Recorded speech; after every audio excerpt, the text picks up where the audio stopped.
Hello, in this video I'll be walking you through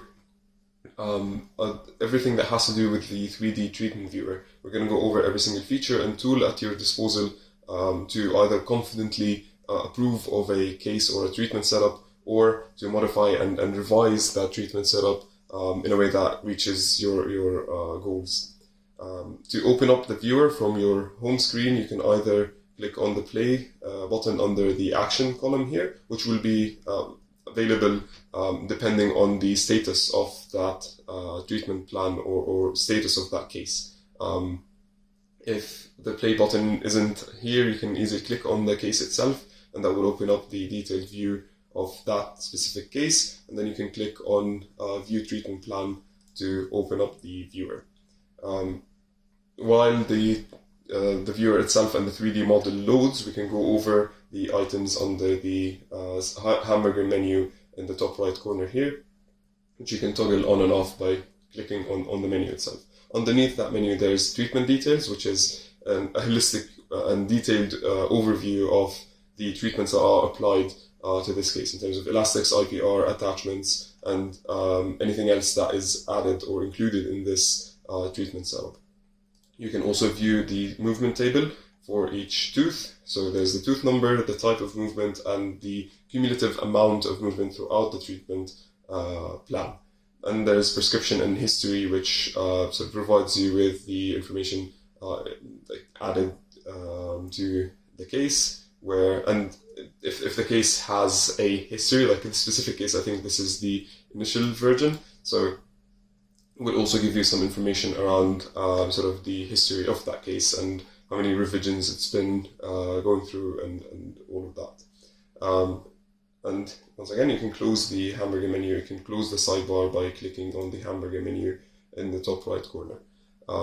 At the top here, there's this is the patient's name, and this is which version of or which treatment setup are we currently viewing. So say this is version 1, which means this is the first time a doctor is receiving a treatment setup for this case. And then, for example, if that doctor revised that treatment setup and sent it back to our technicians and they worked on a new setup, then you'll see a version 2 once they upload that new setup, and so on. It's just and so on. The other number here is the case ID. And sort of the identifier that tells us which case is it that we're a unique identifier for each case. And this one is the status of the case. So for this specific case, it's pending doctor approval, but it could be shipping, or a plan is generating, or anything else. At the top left corner, we have our options to interact with the model itself. So the default is rotating the model, so you can click and hold on the model or anywhere on the screen, and the model will be rotating to match a specific view that a doctor might need to evaluate the case. You can select the pan option, and that allows the doctor to move the model itself across the screen, and doctors are able to zoom in and out by clicking the buttons here, or by scrolling in their mouse, or sort of the touchpad that they have. Doctors have the option to select a front view and or the different side views from the left or the right.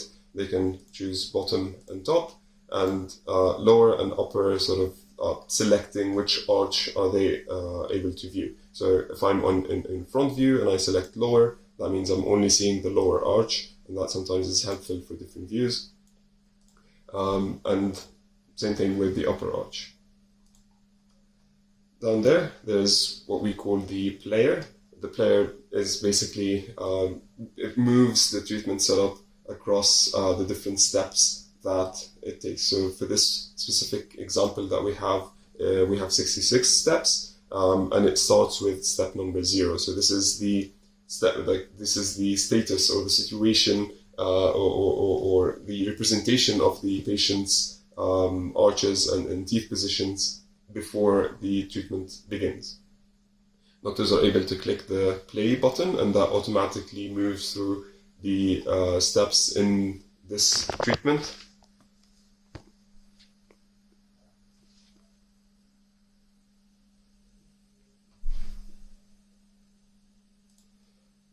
they can click on these two buttons to move one step at a time, or they can click the buttons at the edges to move between the step number 0 and the last step in the treatment setup. The numbers here are the sort of number of steps in that treatment plan. So this is step number 20, number 25, number 28, 30, and so on. The two lines represent each arch. So the upper line is the upper arch. I'm talking about the two lines going in parallel on like right here. And the lower line is the lower arch. When it's dark gray or black, that means there's movement happening in that arch in that particular step. And when it's gray, that means there's a passive aligner in place. And sometimes one or both of those lines at specific steps will be red, and that represents an overcorrection step. The tiny diamonds above those lines represent IPR. So we know, looking at this, that at step number 1 IPR needs to be performed, and at step number 20 there's an IPR that needs to be performed. And it doesn't give us more information than that. To get to that information, we can jump right ahead to the toolbar that we have, and one of the tools that we have to switch everything off and then go over them one after the other. So the first one is attachments, and that shows us which attachments are placed at the exact position on each tooth, and they obviously would move with the tooth, and as we can see here. The other one is IPR. So it's a similar story to this. So once you are on a step where IPR needs to be performed, the tiny diamonds change color, and these labels here as well would change color. So blue represents that you're on a step where IPR needs to be performed. This is the amount of IPR, and the number within that square is at which step that IPR needs to be performed. So for this one, for example, there's an 0.3 millimeters of IPR that needs to be performed in that step, and 20 is the number of, so 0.3 millimeters of IPR at step number 20. Let's zoom out a little and switch these off. The next feature is superimpose. So if we go back to step number 0, we can see here that the translucent blue color fully matches the position of the teeth, and that's because the blue color here represents the original position of that patient's that patient's teeth. And if you move, let's go to step number 40, for example, that gives us that direct comparison between the current position at this step of those teeth and again the original position, which is represented by the translucent blue tooth.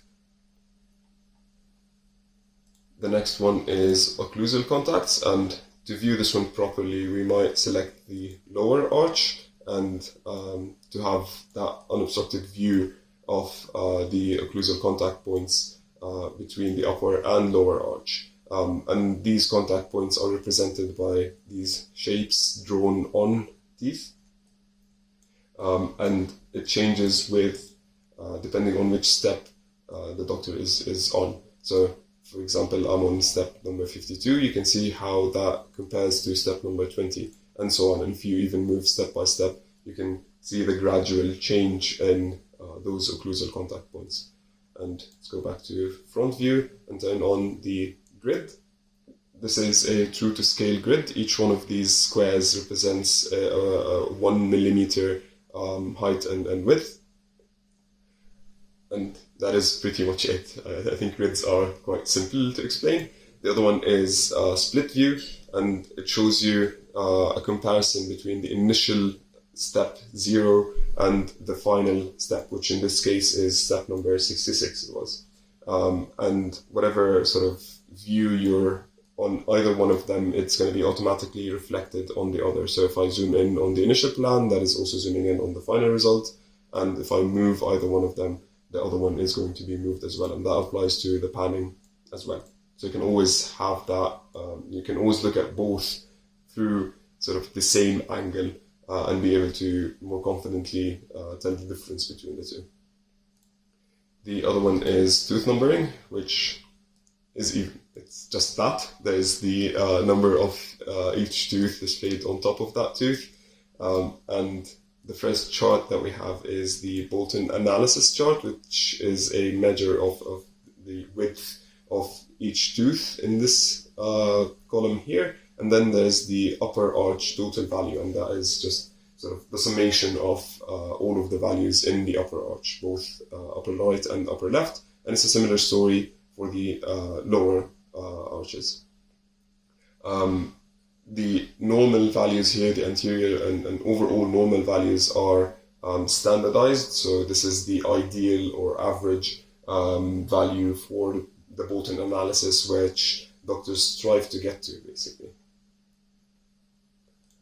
And the other chart is the setup staging movement timeline, which sort of highlights which tooth is moving at which step, but also provides other relevant information like which tooth is missing, represented by the X button here. So upper left 8 is missing in this case, and the tiny red triangle represents at which step are we applying attachments. So in this example case that we have, all of our attachments are being applied on step number 1. As you might have noticed right now, the setup staging movement timeline is synchronized with the player here. So if I move to any step, that moves the model. So you can tell the difference between step number 5 and step number 52, for example. So the model, the player, and the setup staging movement timeline are all synced up. Green lines represent movement on that tooth between these steps. So, for example, on upper right 6, there's it is moving from step number 1 to step number 18. And the grey lines mean that there is no movement on these steps for that specific tooth. And the final chart that we have is the movement table, which is displays the exact same information that's in the movement table in the sidebar here, but we've added it to the viewer itself as well to make it easier to reach, basically, because there's like multiple steps to get to the movement table from the sidebar, whereas here it's in the viewer and it's easier to compare with the model itself, especially if you pan to the left and you can see sort of the rate of movement for each tooth. And that's it for the visualization tools that we have. The next thing is the decisions that doctors might be making for this case. So if they're happy with what they see, they can click on Approve Treatment, and that basically just sends it directly to manufacturing, or they can choose to revise that treatment. They can send their notes because like one thing might not be ideal, or they don't think that, like a doctor wouldn't think that it helps them reach their goals with that patient. So they can click on Revise Treatment, and here they're presented with two options. They can either comment or leave their notes or requests for revisions to sort of add an attachment on a specific tooth, or to adjust the rate of movement for another tooth, and so on. And if they're happy with that, they can click on Send, and these notes will reach our technicians, where they'll apply those revision notes to the treatment plan and share a new one, which will have a version 2 up here. The other options that they have is to provide more detailed notes, essentially, with 3D controls. So if a doctor clicks on Try 3D Controls, you can notice that immediately the gingiva is removed to allow for an unobstructed view of teeth and how they're moving. And the three main things that doctors, as of now, are able to do with 3D controls is to adjust the position of the tooth, to adjust IPR and spacing, and to adjust attachments. Let's start with adjusting the position. So doctors would have to select a tooth by a left click, and then once that is clicked, they can click the plus and minus buttons to create an adjustment on that tooth. They can either adjust intrusion and extrusion, there's mesial and distal translation, there's buccal and lingual translation, rotation, left and right hinge rotation, crown angulation, and inclination. So let's do a couple random ones here, and I know that none of this is going to be technically wise. Let's also turn on IPR and attachments so that you can see them moving together, and you can see that how IPR is being adjusted. Let's get this back to 0, and you can see, so if I distally translate this tooth by 0.9 millimeters, you can notice that IPR is changing there automatically. And let's say there's this tooth where I want to apply some inclination, and let's get a bit of angulation on this tooth, for example. And you can notice that IPR is being adjusted automatically based on the movements that I'm creating. But doctors also have the option to manually adjust IPR. They can select a tooth, and it's going to be the tooth in the center here, and they can click on the delete button to remove that IPR. To add IPR where there is none, you can once again select a tooth. It's the tooth in the center, and then you can click the plus icon to either adjust spacing or IPR. Let's go for IPR in this case. It's added on the side that we've selected, and then you can click the plus and minus buttons to adjust the amount of IPR that a doctor would request in this case. And once again, you can click on the delete button to remove that IPR. To adjust attachments, it's a similar story. So let's select this tooth randomly. To remove an attachment, you simply select the tooth and then click on delete, and that attachment is gone. And to add a new attachment or to replace an attachment that is already there, once a tooth is selected, you choose the attachment that you want to add and click on that tooth again. And you can notice that it's in this shade of blue to differentiate between the attachments that a doctor has added and the attachments that were included in the initial plan. You can notice that all of the changes that I've been creating are automatically added to the changelog in this side panel here, and that changelog is chronological, and it's grouped per tooth. And say a doctor wishes to undo a change, you can do that by clicking this button here. This is a redo, and this resets the entire plan and sends it back to the original state that it was in. And that state for 3D controls means the final step of the initial treatment plan. Doctors also have the option to lock a tooth. Once a tooth is locked, you can see that its color has changed, and doctors aren't able to sort of adjust that tooth any longer. And they can always unlock it, of course, if they wish to make some adjustments there. Once a doctor is happy with the results that they've achieved, they can send it to the designer. So you can click on send here, and once they click submit, our technicians will receive all of these modifications that the doctor has applied to this treatment setup, and then send back a new version, which once again will be version 2, basically. So let's cancel here. If doctors wish to just undo everything and then go back, they can click on discard, and once they confirm that they want to go back to the previous treatment review, you can see here that we're back to where we were, and doctors are able to click on revise once again if they wish to modify the plan, or click on approve as well.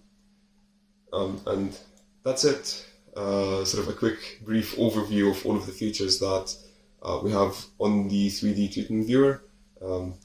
Thank you for your time.